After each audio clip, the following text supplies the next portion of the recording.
Sveiki, šiandien parodysiu keletą puikių pratimų, kuriuos galite atlikti namų sąlygom. Tai yra kojų raumenims, pilvo presui, kas yra aktualiausia moterims, sustangrinti sėdmenis, tai rankų raumenims.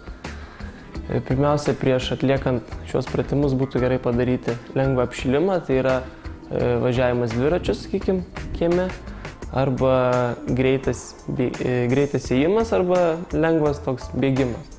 Pratimus patarčiau reguliariai daryti, bent jau 2 mėnesius, norint pasiekti rezultatų.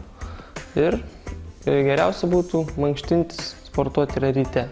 Nieko nevalgius, tuščiu skrandžiu, kadangi tuomet yra geriau panaudojamos riebalų atsargos kaip energijos šaltinį.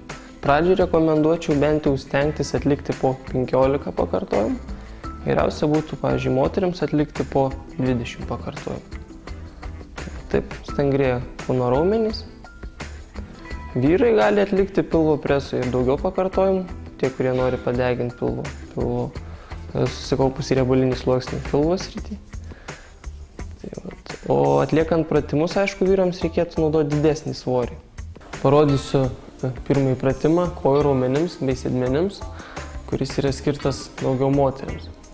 Kojytės statom truputį plačiau pečių pločio, pėdas pasukam truputį į šalis, rankytės dedam ant krūtinės, štai taip, ir darome 20 pritūpimų.